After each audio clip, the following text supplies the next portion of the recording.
Welcome to our channel. Dominasi dolar di ujung tanduk tak terkecuali jika melihat kedudukannya di tanah air. Bagaimana tidak? Tertanggal 2 Mei 2023 kemarin, nota kesepahaman antara pihak Bank Indonesia dan Bank Sentral Korea Selatan telah ditandatangani. Lebih lanjut, kerjasama tersebut bermaksud untuk mendorong penggunaan mata uang lokal masing-masing negara dalam transaksi bilateral atau Local Currency Transaction, disingkat LCT. Kerjasama dedolarisasi yang diinisiasi oleh Indonesia pun bukan hal baru, sebab Korea Selatan menjadi negara kelima setelah Malaysia, Thailand, Jepang, dan Cina yang diajak kerjasama. Lalu bagaimana dengan realisasi yang sedang dan akan berjalan?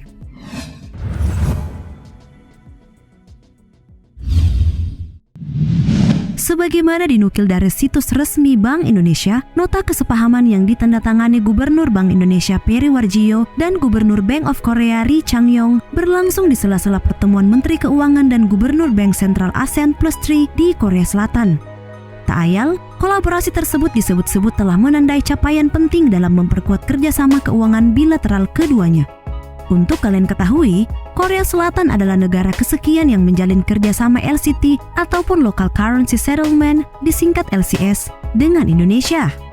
Menurut catatan terbaru BI, total transaksi LCS mencapai 3,8 miliar US dollar pada tahun 2022, di mana angka itu naik dibandingkan 2021 sebesar 2,5 miliar US dollar. Rencana kerjasama dengan Korea Selatan pun telah digadang-gadang sejak awal tahun ini. Karena itu, publik tetap menantikan realisasi dari rencana yang sama bersama India ke depannya. Selain mengurangi ketergantungan terhadap dolar, implementasi kerjasama ini praktis menjadi bagian dari upaya berkelanjutan BI untuk mendorong penggunaan mata uang lokal yang lebih luas. Dengan ini, perluasan penggunaan LCS kemudian diharapkan dapat mendukung stabilitas rupiah.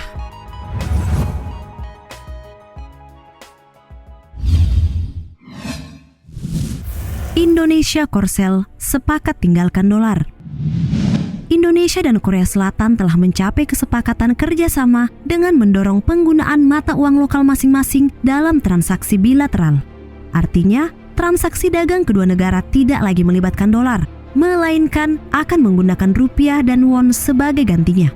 Sebelumnya, BI dan RI sepakat untuk memperpanjang perjanjian swap bilateral dalam mata uang lokal masing-masing negara alias Bilateral Currency Swap Arrangement atau BCSA pada 6 Maret 2023.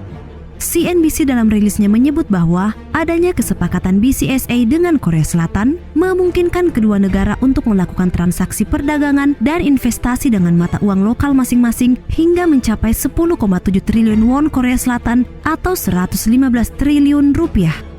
Khusus yang disepakati terakhir kali, nyatanya akan berlaku efektif selama 3 tahun, mulai tanggal 6 Maret 2023 hingga 5 Maret 2026 dan dapat diperpanjang kembali atas kesepakatan kedua bank sentral.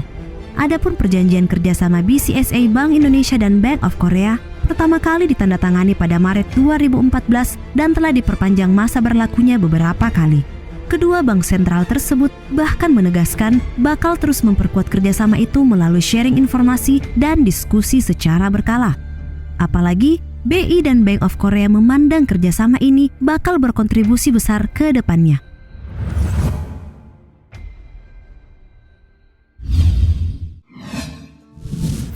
Perluas pengaruh dedolarisasi. Deputi Gubernur BI Dodi Budi Waluyo melalui siaran pers pada awal tahun ini telah mengumumkan rencana memperluas kerjasama dengan Korea Selatan dan India.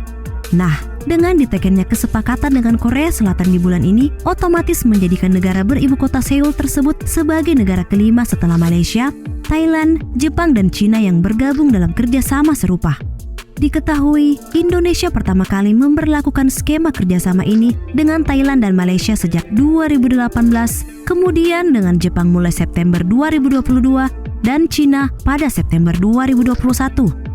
Bank Indonesia kemudian memperluas cakupan kerjasama dengan Thailand, Malaysia, dan Jepang meliputi aktivitas remitansi hingga transfer pendapatan.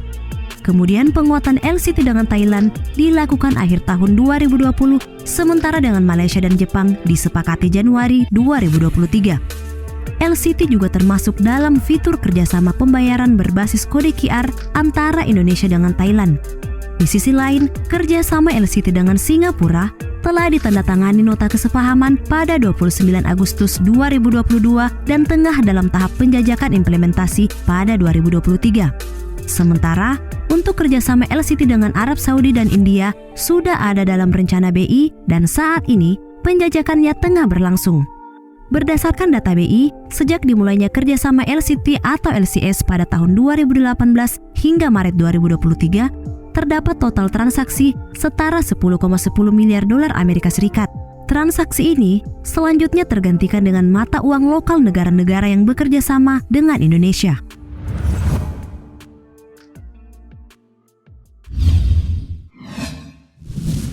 Penggunaan mata uang lokal terus meningkat. Masa depan transaksi mata uang lokal alias LCS terpantau cerah dalam implementasinya. Terlebih topik ini menjadi salah satu bahasan utama dalam pertemuan Menteri Keuangan dan Gubernur Bank Sentral Negara G20 pada 2022 lalu. Pada kesempatan tersebut, Menteri Keuangan Sri Mulyani mengatakan manfaat utama yang dirasakan dari penerapan LCS ialah stabilitas sektor keuangan terutama di bidang perdagangan dan investasi antar negara, termasuk Indonesia dengan negara Asia lainnya. Selain itu, Gubernur Bank Indonesia Peri Warjio menyebut LCS sebagai salah satu implementasi diversifikasi mata uang yang dapat mengendalikan volatilitas nilai tukar dan mendukung ekonomi. Apalagi transaksi yang ditargetkan meningkat pada tahun 2022 benar-benar dilaporkan meningkat setelahnya. Tembus hingga mencapai 36,2 triliun rupiah, transaksi LCS bahkan ditargetkan tumbuh 10% tahun ini. Manfaat dari penggunaan LCS juga dirasakan oleh perbankan. Presiden Direktur BCA Yahya Setiatmaja melalui Kompas.com mengatakan kehadiran LCS telah memberikan ragam manfaat bagi nasabah. Dalam kesempatan tersebut, ia juga melaporkan transaksi LCS di BCA terus mengalami peningkatan. Tercatat pada tahun 2021, transaksi LCS di BCA meningkat di atas 40% baik secara nilai maupun jumlah transaksi.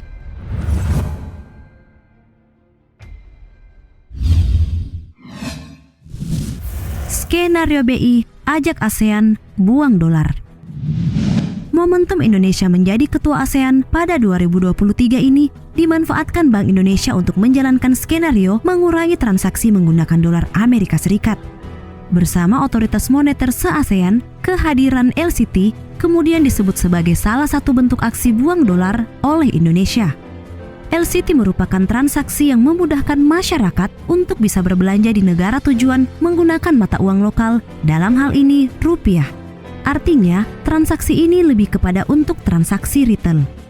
Kepada CNBC, Deputi Gubernur BI Dodi Budi Waluyo menyampaikan harapannya agar agenda pembentukan framework LCT demi meningkatkan penggunaan mata uang lokal di kawasan ASEAN segera terwujud. Prinsip utama LCT adalah memfasilitasi perdagangan antar negara melalui skema penggunaan mata uang lokal yang kemudian diatur dalam modalitas tersendiri dan disepakati oleh kedua belah pihak berdasarkan pricing discovery dan direct quotation yang lebih efisien. Berdasarkan beberapa pertimbangan tersebut, Dodi melihat skema LCT dapat diimplementasikan lebih luas ke berbagai jenis mata uang di negara mana saja yang merupakan mitra dagang. Apalagi tidak hanya itu, penggunaan LCT pun turut meningkat. Sebelumnya, BI mencatat penggunanya masih sekitar 101 pada 2018. Sedangkan pada akhir 2022, jumlahnya naik signifikan menjadi 1.596 pelaku. Indonesia bersama sejumlah negara lainnya mulai mengucapkan selamat tinggal pada dolar. Lantas, setujukah kalian dengan langkah pemerintah ini?